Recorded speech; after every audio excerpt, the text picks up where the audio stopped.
Kannada defence news channel ವತಿಯಿಂದ ನಾಡಿನ ಸಮಸ್ತ ಜನತೆಗೆ ಮಹಾಶಿವರಾತ್ರಿಯ ಹಬ್ಬದ ಹಾರ್ದಿಕ ಶುಭಾಶಯಗಳು.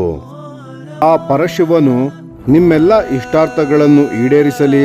ಕೈಲಾಸವಾಸಿ ಕರುಣಾಮಯಿ ಶಿವನು ನಿಮಗೆ ಆಯುಷ್ಯ, ಆರೋಗ್ಯ, ಐಶ್ವರ್ಯ ನೀಡಿ ಹರಸಲಿ.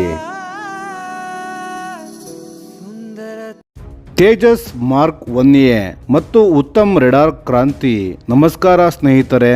ಭಾರತದ ರಕ್ಷಣಾ ಕ್ಷೇತ್ರದಲ್ಲಿ ಈಗ ಭಾರೀ ಸಂಚಲನ ಮೂಡುತ್ತಿರೋದು ನಮ್ಮ ಹೆಮ್ಮೆಯ ತೇಜಸ್ ಯುದ್ಧ ವಿಮಾನದ ಬಗ್ಗೆ. ಭಾರತೀಯ ವಾಯುಪಡೆಗೆ ಬಲ ತುಂಬಲು ಸಜ್ಜಾಗುತ್ತಿರುವ ತೇಜಸ್ ಮಾರ್ಕ್ 1A ಈಗ ಸಂಪೂರ್ಣವಾಗಿ ಭಾರತೀಯ ತಂತ್ರಜ್ಞಾನದೊಂದಿಗೆ ಹಾರಾಡಲು ಸಿದ್ಧವಾಗಿದೆ. ಹೌದು, ಬಹುನಿರೀಕ್ಷಿತ ಉತ್ತಮ್ AESA ರೆಡಾರ್ ಅಳವಡಿಕೆಗೆ ಈಗ ಹಾದಿ ಸುಗಮವಾಗಿದೆ. ಈ ಹಿಂದೆ ನಾವು ಇಸ್ರೇಲ್ನ ತಂತ್ರಜ್ಞಾನದ ಮೇಲೆ ಅವಲಂಬಿತವಾಗಿದ್ವಿ.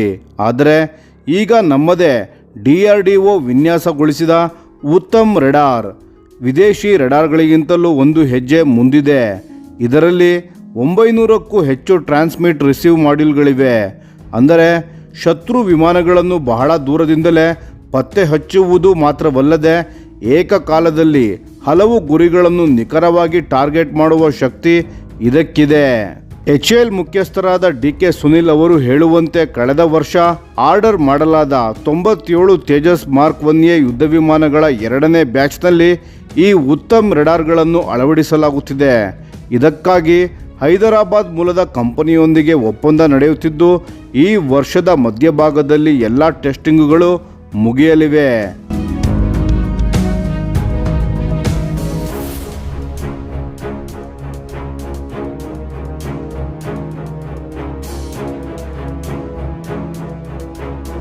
ನೋಡಿ, ಈ ಬದಲಾವಣೆ ಬರೀ ಒಂದು ಪಾರ್ಟ್ ಬದಲಾಯಿಸೋ ವಿಷಯವಲ್ಲ.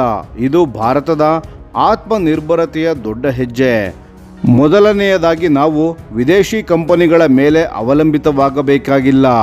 ಎರಡನೆಯದಾಗಿ ರೆಡಾರ್ ಸಾಫ್ಟ್ವೇರ್ ನಮ್ಮ ಕೈಯಲ್ಲೇ ಇರುವುದರಿಂದ ಭವಿಷ್ಯದಲ್ಲಿ ನಮಗೆ ಬೇಕಾದಂತೆ ಬದಲಾವಣೆಗಳನ್ನು ಮಾಡಿಕೊಳ್ಳಬಹುದು.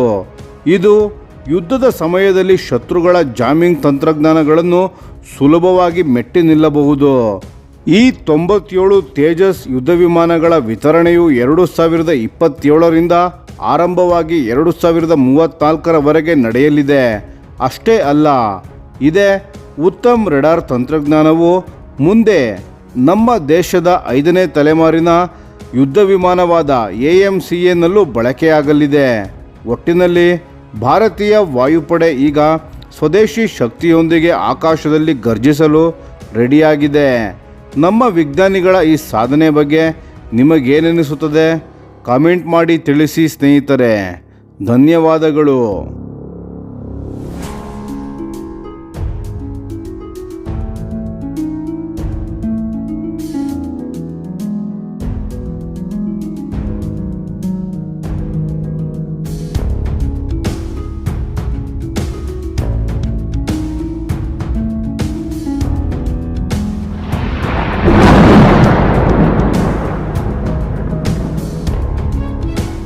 ಈ ವಿಡಿಯೋ ನಿಮಗೆ ಇಷ್ಟವಾಗಿದ್ದರೆ ಲೈಕ್ ಮಾಡಿ ಮತ್ತು ನಮ್ಮ ಚಾನೆಲನ್ನು ಸಬ್ಸ್ಕ್ರೈಬ್ ಮಾಡಿ ಹಾಗೂ ಬೆಲ್ ಐಕಾನ್ ಒತ್ತಿ. ಯಾವ ಅಪ್ಡೇಟ್ಗೂ ಮಿಸ್ ಆಗಬೇಡಿ. ಡಿಫೆನ್ಸ್ ಸುದ್ದಿಗಳನ್ನು ತ್ವರಿತವಾಗಿ ಪಡೆಯಿರಿ. ನಿಮ್ಮ ಬೆಂಬಲವೇ ನಮ್ಮ ಶಕ್ತಿ. ಭಾರತ ಬಲಿಷ್ಠವಾಗಲಿ ಎಂದು ಆಶಿಸುತ್ತಾ ಭಾರತ ಮಾತೆಗೆ ಜೈ. ಧನ್ಯವಾದಗಳು.